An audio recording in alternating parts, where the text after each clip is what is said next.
Que a graça e a paz do nosso Senhor e Salvador Jesus Cristo estejam com você, meu irmão e minha irmã, e com toda a sua família. Amém? Bem, antes de nós entrarmos naquilo que Deus tem preparado e reservado para os nossos corações no dia de hoje, eu quero dar alguns avisos rápidos para te colocar a par daquilo que está acontecendo na nossa comunidade.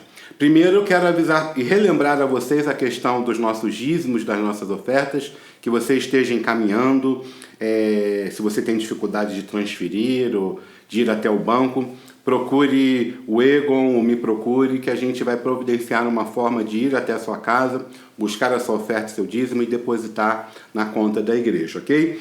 Um outro aviso também que eu quero te desafiar, se por um acaso você, meu irmão e minha irmã, estiver passando algum tipo de dificuldade, ou você souber conhecer alguém que esteja passando por algum tipo de dificuldade social, alguma necessidade, nos avise que a gente vai providenciar uma forma de ajudar, a igreja vai se reunir, vai se juntar. Não se preocupe, porque nós não vamos falar, eu não vou falar, é para fulano de tal, é para aquela pessoa. Nós simplesmente vamos reunir e eu vou levar para aquela pessoa, guardando todo o sigilo, caso você ou saiba de alguém que esteja passando algum tipo de necessidade. Um outro aviso para você é o seguinte: se você está vendo o culto, assistindo o culto, até antes do almoço deste domingo, você está desafiado a entrar em contato com o Christian Paus, porque neste domingo agora é o dia da sopa da AMB. Então procure, está sendo vendido, vai ser delivery, vai ser entregue, e você pode procurar o Christian, fazer a sua encomenda para saborear as sopas que sempre são bênção nas nossas vidas nesse clima que está agora um pouco mais de frio. E para encerrar, ainda falando de AMB, todas as quartas-feiras a AMB está distribuindo marmitas lá na região de Palmeira para famílias que estão passando necessidade social. Se você quer ajudar de alguma forma, se você quer fazer alguma doação, me procure ou então o Christian Paus, ou se você quiser ajudar lá no local, na distribuição, procure também o Christian, que ele vai te orientar e dar as devidas orientações sobre como você pode ajudar, ok? E eu disse que era para finalizar, mas tem mais um. No próximo domingo nós iremos celebrar a Ceia do Senhor. Normalmente é o terceiro domingo, que seria esse domingo agora, mas nós vamos celebrar no próximo domingo dos mesmos moldes que nós celebramos a Ceia do Senhor na Páscoa. Então, já durante a semana separe o pão, prepare o suco de uva, e você, o líder da família, o pai, o responsável, você vai poder ministrar a ceia do Senhor com a sua família, e juntos nós iremos então celebrar esse momento tão especial da Igreja do Senhor. Convide outra família para juntos também vocês estarem ali celebrando a ceia do Senhor. Bem, vamos àquilo que Deus tem aos nossos corações para este momento. Eu quero falar hoje sobre o cego Bartimeu e a igreja. Então abra a sua Bíblia no Evangelho de Marcos, no capítulo 10, e daqui a alguns instantes, não agora, mas daqui a alguns instantes eu lerei do versículo 46 até o 52, que conta essa narrativa da cura do cego Bartimeu. Antes eu quero falar o seguinte: sempre quando nós falamos de igreja, nós falamos que a igreja é você, que a igreja sou eu, que nós formamos a igreja, essa igreja que nós conhecemos. Mas em primeiro lugar, a igreja sou eu, a igreja é você, a igreja é o indivíduo, certo? Então eu quero que você leia esse texto da cura do cego Bartimeu, e mais especificamente o Bartimeu, tendo a ideia de que você é o cego Bartimeu. Você é o contexto do cego Bartimeu. Em outras palavras, o cego Bartimeu e a sua cura, e o contexto da sua cura, representam a igreja. Logo, representa você, representa a mim, nos representa na coletividade.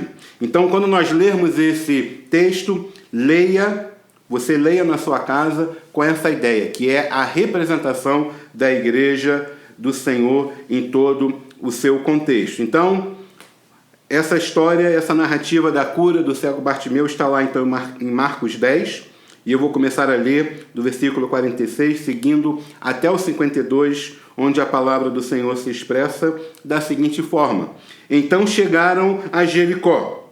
Quando Jesus e seus discípulos juntamente com uma grande multidão, estavam saindo da cidade, o filho de Timeu, Bartimeu, que era cego, estava sentado à beira do caminho pedindo esmolas.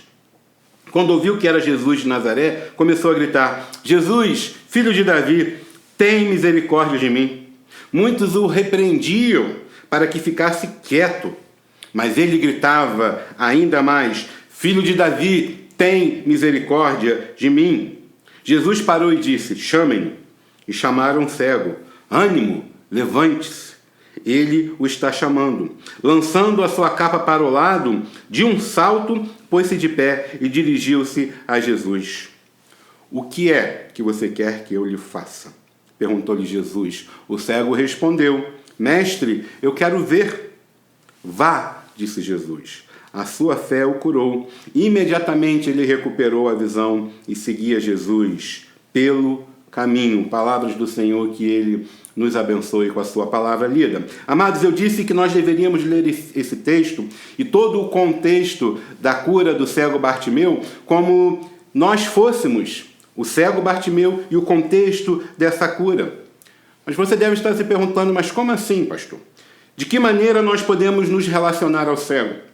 De que maneira nós podemos nos relacionar ao contexto da cura deste homem, do cego Bartimeu? Bem, algumas coisas nós podemos nos relacionar e eu quero tirar do texto e aplicar em nossas vidas nesse momento, nessa mensagem da parte do Senhor aos nossos corações. A primeira coisa que nós podemos nos relacionar com Bartimeu e com o contexto da sua cura é que todos nós, um dia, fomos cegos.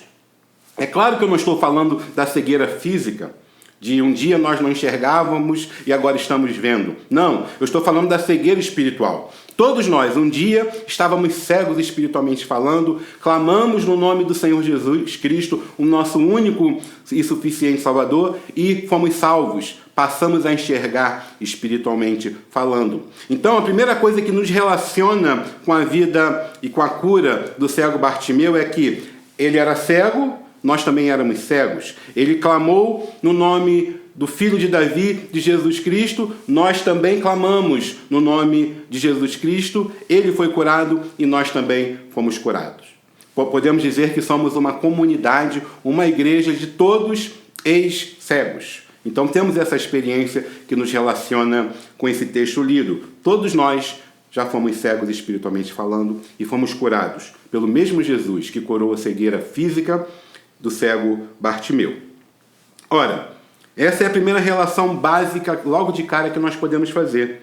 Mas vem a segunda, que podemos nos relacionar com essa passagem, que é a seguinte: nós, eu e você, nós costumamos a impedir que outros cheguem a Jesus.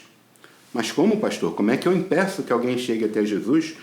Bem, curados dessa cegueira, nós então formamos a igreja, uma grande multidão que segue a Jesus. Essa grande multidão de ex-cegos que estão ali seguindo a Jesus. E passamos muitas vezes, nós como essa grande multidão, nós estamos passando por pessoas que estão clamando a Jesus. Nós estamos passando por pessoas que estão clamando: Jesus, Filho de Davi, tenha misericórdia de mim, assim como o cego Bartimeu clamou. E por incrível que pareça, nós mandamos essas pessoas se calarem. Nós falamos para essas pessoas: calem a boca. Já pararam para pensar? Quantas pessoas que com as suas posturas, quantas pessoas que com o seu testemunho, quantas pessoas que com a dureza do coração delas em algumas áreas da sua vida, quantas pessoas com as suas línguas afiadas que cortam tudo que passa pela frente, quantas pessoas estão falando para essa multidão que está ao nosso redor, essa multidão que necessita ver espiritualmente falando, que necessita de salvação em Jesus Cristo e que está clamando: Jesus, Filho de Davi, tenha misericórdia de mim. Quantas pessoas estão aí clamando e nós estamos falando: cale a boca, fique quieto, pare de incomodar o mestre. Estamos fazendo isso com a nossa postura, estamos fazendo isso com o nosso testemunho. Vocês já pararam para pensar nisso? Que muitas vezes nós afastamos ou impedimos que pessoas cheguem até o mestre por causa do nosso estilo de vida? Muitas vezes, então, nós nos tornamos essa multidão de ex-cegos que, pela graça de Deus, fomos salvos por Jesus Cristo, mas estamos seguindo a Jesus pelo caminho. E quando outros estão clamando, Jesus, filho de Davi, tem misericórdia de mim, quando aparecem outros cegos ao nosso redor, fazemos parte desses muitos que o texto fala, que os mandam se calar. Por isso, a chamada, a exortação aqui é pessoal. A chamada de atenção aqui é pessoal. É a mim, é a você, é a nós, é a igreja evangélica, irmãos de menonitas de Vitimação, é a você que está assistindo esta mensagem neste momento. É a chamada, é a exortação de que nós devemos tomar cuidado. Nós devemos tomar cuidado, pois não podemos fazer isso. Pode até haver em nós o desejo de ver pessoas serem salvas. Pode haver em nós a ansiedade, o ardor no coração de vermos a nossa igreja crescer em número, mas podemos estar falando para muitos ao nosso redor: calem a boca, parem de gritar, parem de incomodar o mestre. Falamos esse calhe a boca ou fique quieto para as pessoas, para os cegos ao nosso redor, com a nossa postura e com o nosso testemunho de vida.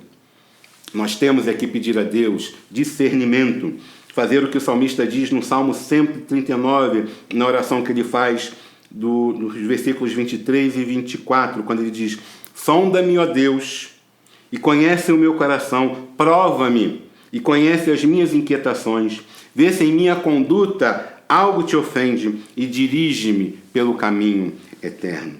Só assim, com as nossas vidas, nós pararemos de falar para os outros, para os cegos que estão ao nosso redor, para os cegos que estão ao caminho pelo qual nós estamos passando. Calhe a boca. Só assim, mudando a nossa postura, mudando o nosso testemunho, nós não seremos mais impedimento para que outras pessoas se acheguem ao Filho de Davi, que tem misericórdia de cada uma delas também. Bem, se esse texto, relacionando com a igreja, relacionando com as nossas vidas, tendo em vista que nós somos esse cego, nós somos esse contexto da cura do cego Bartimeu, nós concluímos que todos nós um dia fomos cegos e concluímos também que muitas vezes impedimos que outras pessoas cheguem a Jesus por causa do nosso testemunho. A terceira e última coisa que nós podemos relacionar da experiência do cego a nós, como igreja, é uma pergunta: temos seguido verdadeiramente a Jesus? Temos seguido verdadeiramente a Jesus? Você tem seguido verdadeiramente a Jesus? O verso 52 diz o seguinte: vá, disse Jesus, a sua fé o curou. E imediatamente ele recuperou a visão e seguia Jesus pelo caminho. Aqui fica claro que seguir a Jesus foi algo automático, fazia parte dele ter sido salvo por Jesus. Porém, se nós olharmos no verso 50, vai dizer assim: lançando a sua capa de lado, de um salto, pôs-se em pé e dirigiu-se a Jesus. Percebam, no verso 52, ele foi curado e seguiu a Jesus. Mas compreendemos que para isso acontecer, lá no verso 50, ele teve que deixar de lado a sua capa. Ora, esse homem era um mendigo. Ele não tinha nada, a não ser algumas esmolas que ele conseguia no seu dia a dia ali. Aquela capa era tudo que ele tinha. Aquela capa era a sua cama, era o seu abrigo, era onde ele se protegia do frio, era a maneira com a qual ele tampava o calor do sol. Enfim, servia de tudo para ele, mas ele deixou de lado e seguiu a Jesus. Meus irmãos, será que temos deixado de lado as nossas capas? Será? Ou será que temos priorizado as nossas capas, colocando-as em primeiro lugar, no lugar que deve estar o reino de Deus? Será que temos colocado outras coisas no lugar de Deus? Nós estamos deixando, de fato, as capas de lado para seguirmos verdadeiramente a Jesus? Eu quero dizer uma coisa para você. Se nós não deixarmos de lado as nossas capas, se nós não priorizarmos a Jesus Cristo, nós não teremos condições de segui-lo. Nós não teremos condições de sermos seus discípulos. E muito menos Ele irá nos aceitar. Vocês se lembram daquele rapaz lá em Lucas, no capítulo 9, versículos 57 e 58, quando ele fala: Senhor Jesus, olha, eu quero te seguir, onde quer que o Senhor vá eu irei também, eu quero ser teu discípulo, eu quero estar contigo, onde tu fores eu irei. Jesus olha para ele e diz: olha, você sabe as raposas? As raposas têm onde dormir. Você sabe os pássaros? Os pássaros têm os seus ninhos. Agora eu não tenho onde reclinar a cabeça, eu não tenho onde descansar, eu não tenho onde relaxar um pouco. E eu imagino Jesus dizendo para aquele rapaz: ó, se você quiser me seguir, você terá que deixar de lado as suas capas, você terá que deixar de lado tudo que você está carregando, você terá que deixar de lado os seus utensílios. Se você quiser me seguir carregando com você um trailer, se você quiser me seguir carregando com você um motorhome, se você quiser me seguir carregando uma carretinha com você, nem venha. Por favor, não se incomode. Simplesmente não venha. É melhor ficar onde você está. Precisamos estar atentos quanto a isso. Na certeza de que todos nós um dia fomos cegos. Que jamais impeçamos que outras pessoas sigam a Jesus Cristo, e que ao responder à pergunta: temos seguido verdadeiramente a Jesus? Possamos responder: sim, estamos seguindo verdadeiramente a Jesus. Você possa responder: sim, eu estou seguindo verdadeiramente a Jesus, deixando de lado a minha capa, ou deixando de lado as minhas capas. E seguidores verdadeiros de Jesus nós seremos, se assim fizermos. E poderemos falar como o apóstolo Paulo falou lá em Filipenses 4, nos versículos 12 e 13, em que ele vai dizer: olha, eu aprendi a viver de todas as formas, com muito, com pouco, com fartura, passando fome, enfim, tendo tudo, porque eu posso todas as coisas em Cristo que me fortalece.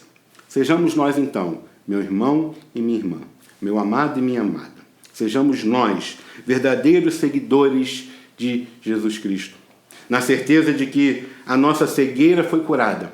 Somos salvos por Jesus Cristo, lavados no sangue de Jesus, perdoados de todos os pecados, sempre trazendo pessoas a Cristo, nunca sendo empecilho, nunca sendo obstáculo para que outras pessoas cheguem até Jesus. Com as nossas vidas, elas sejam motivo de atrair pessoas e não de impedi-las de chegar até Jesus. E deixando de lado, a cada dia, as capas que muitas vezes queremos seguir, mas deixando-as de lado para seguirmos a Jesus, colocando o reino de Deus como prioridade. Se assim o fizermos, nós veremos a nossa igreja crescer. Se assim fizermos, nós veremos muitas coisas acontecerem no nosso meio. E tudo isso será uma realidade em nossas vidas. E que assim seja na sua vida, na minha vida e na vida da nossa igreja, para a honra e para a glória do santo nome do nosso Deus. Amém.